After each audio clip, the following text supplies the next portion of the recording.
Tourism Chief Christina Frasco has hinted that the new Love the Philippines slogan is here to stay despite criticism.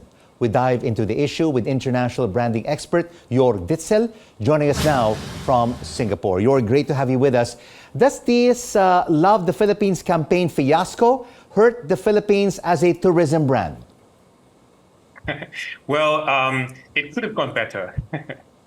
So initially, the question was, do you want to change anyway? Yeah. And we've seen in many cases that other countries like Malaysia, Truly Asia, 1999, Amazing Thailand, 1997. So they've stayed with their line for a long time. So if you want to replace a great line like It's More Fun in the Philippines, you better have something much better. Yeah. So the question is what happened in the process when they were developing the campaign and the idea. My guess is a comma got lost because it makes sense if it's a letter, an invitation letter, and we're offering you our best, our people, our landscapes and everything, love, comma, the Philippines. That would make sense. Without the comma, it's not so great anymore. So I think it needs some fixing. You mentioned about Malaysia, Truly Asia, Incredible India, Amazing Thailand. They have been there for the past 3 decades and they have sustained the tourism numbers for these wonderful countries. So should the government have just stayed with its slogan for the past 10 years, It's More Fun in the Philippines? It has succeeded. And if a system ain't broken, why change it? Yes. Well, tourism is not just dependent on the line, right? I think so far this year, you've had 2 million visitors in the first 5 months, which is not bad. So it's come back. But obviously, if you asked me beforehand, should we change it? I would have said no. But now every administration, every new CEO, marketer, when they come in, they want to change something. So the campaign and the line is the kind of obvious target. So I think we're at a stage where we cannot go back.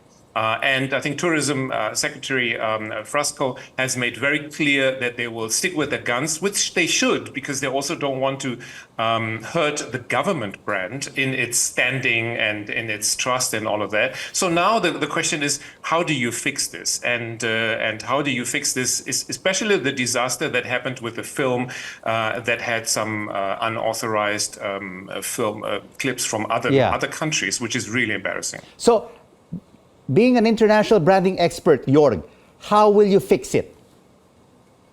Well, I would stick with it, obviously, because it has been introduced. The government is committed to it. I would reintroduce the comma because it makes much more sense if it's an invitation letter to the world to come to the Philippines. And agency has been fired, I read. So I would give it to somebody who can fix it based on the current materials and the current lines. So like David Guerrero, the guy who came up with More Fun in the Philippines, he would probably be good placed, or any other creative people. There are so many in the Philippines that can fix it. I would look forward rather than look back.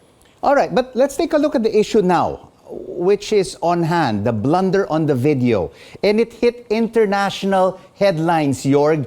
It was a talk of the global tourism industry. Having an objective point of view, who is to blame here? The Department of Tourism or the ad agency, DDB Philippines?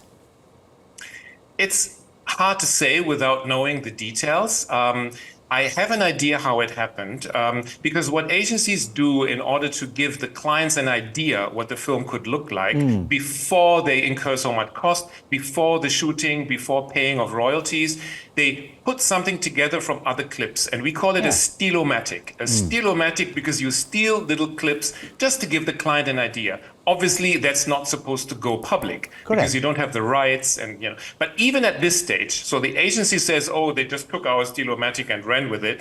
Even at this stage, when I go to the client and show them a mood of what would it look like, I would have still taken only scenes from the Philippines, because it's a little bit cheating if I take Indonesia or Brazil or whatever was in there.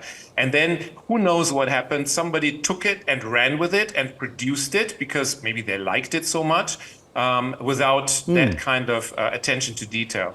But of course, when you mentioned about this stylomatic, which is presented to the client for preview and approval, I mean, all materials, collaterals should be approved, double check, triple check before the launch of any country's new tourism branding campaign is launched, right?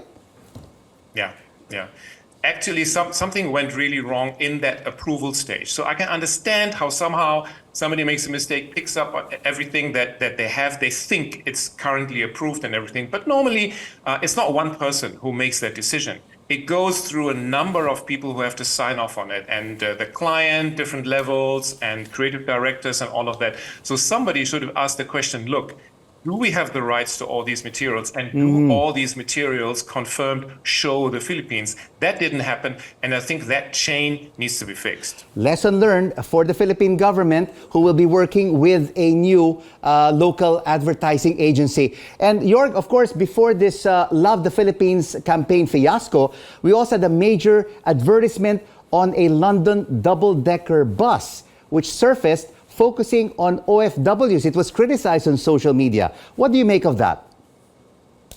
I thought it was sweet, but I also asked myself the question, who is this talking to? Is this convincing the Londoners that Filipino workers are lovable and caring? Everybody knows that, right? They're great people. So it was a little bit unclear as far as the target group is concerned, but I think it would have been possible with a clever introduction into this current campaign to still make it into one. So it said, so the new campaign said love, comma, the Philippines. And then if you add something like we give you our best, there you have the connection.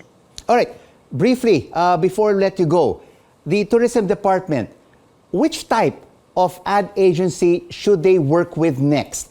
A multinational advertising agency, or a local agency? Or a local agency with multinational connections?